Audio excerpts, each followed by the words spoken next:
Tuwafundisha watoto wetu mila na desturi zetu, hasa katika maadili na tabia njema.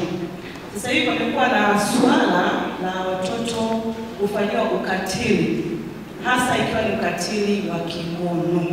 Na ndivyo ilivyo, mpaka kiasi cha watu kushangaa kwamba mwalimu mmoja kufundisha wanafunzi 91 mkataka kujua kwamba ni kweli.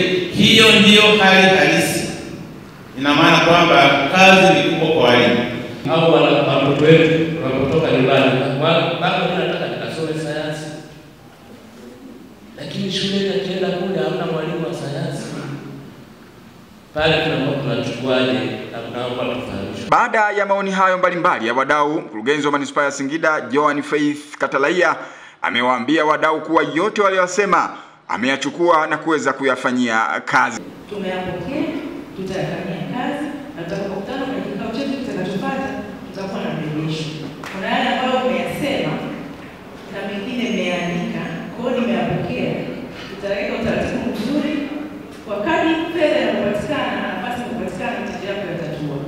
Aidha, kwa upande mwingine, umuhimu wa elimu, Katalaia amewaomba wazidishe juhudi kwa watoto wao wapate elimu, kwani huo ndio urithi wao makini. Tunajiwekeza sana katika kuwatengenezea watoto kesho yao. Lakini kama usipompa mtoto urithi wa elimu, unakuwa kama unafanya kazi. Unaweza ukajiwekeza, ukatengeneza nyumba nzuri, ukanunua mashamba, atuipike shule. Kesho kama umeondoka, vitu vikashua na mtu mwingine. Tuna ndugu, tuna marafiki, tuna jamaa wanaotuzunguka. Kwa hiyo jambo la msingi ambalo hakuna mtu yote anaweza kumdanganya mtoto wako ni elimu.